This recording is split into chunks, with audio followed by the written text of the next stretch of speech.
அஸ்ஸலாமு அலைக்கும் இஸ்ரா வியூவர்ஸ் எல்லாருக்கும் என்னுடைய வணக்கம்.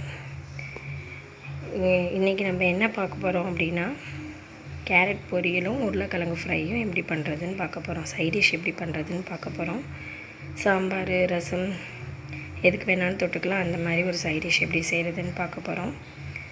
பார்க்குறதுக்கு முன்னாடி எங்கள் சேனலை சப்ஸ்கிரைப் பண்ணாதவங்க சப்ஸ்கிரைப் பண்ணுங்கள். பக்கத்தில் இருக்கிற பெல் பட்டனையும் ப்ரெஸ் பண்ணுங்கள். வாங்க நம்ம குக்கிங்குள்ளார போகலாம்.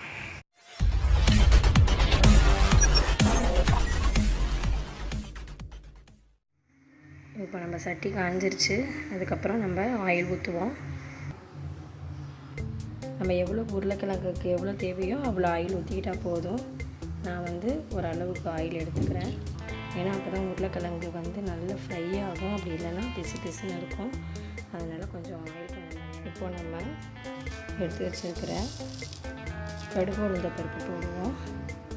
இன்னும் கொஞ்சமாக போடுவோம். அதுக்கப்புறம் நம்ம எடுத்து வச்சுருக்கிற கருவேப்பிலையை போடுவோம். அதுக்கப்புறம் நம்ம உருளைக்கிழங்கு போட்டாச்சு. போட்டதுக்கப்புறமா நம்ம எடுத்து வச்சுருக்கிற மிளகாத்தூள் போடுவோம். நம்ம காரத்துக்கு தகுந்த மாதிரி மிளகாத்தூள் போட்டுக்குவோம்.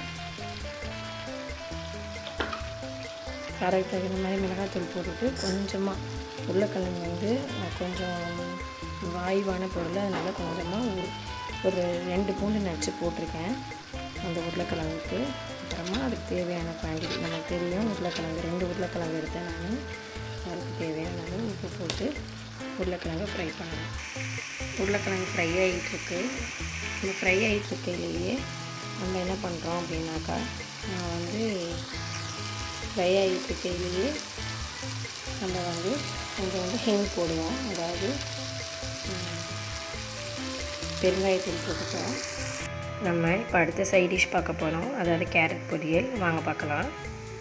நம்மளோட சட்டி காஞ்சிருச்சு. நம்ம இப்போ எண்ணெய் ஊற்றுவோம்.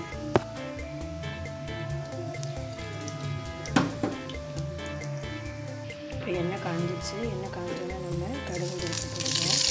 கடுகு பருப்பு சீரகத்தை போட்டுக்குவோம்.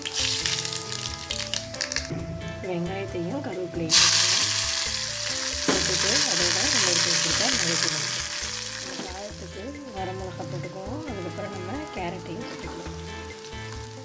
இப்போ நம்ம எடுத்து வச்சுருந்த கேரட்டு வெந்துக்கிட்டு இருக்குது. கேரட் கொஞ்சம் சீக்கிரம் வெந்துடும். அதுக்கப்புறமா நம்ம கொஞ்சம் லேசாக கேரட்டுக்கு தேவையான போட்டுக்கலாம். போட்டுட்டு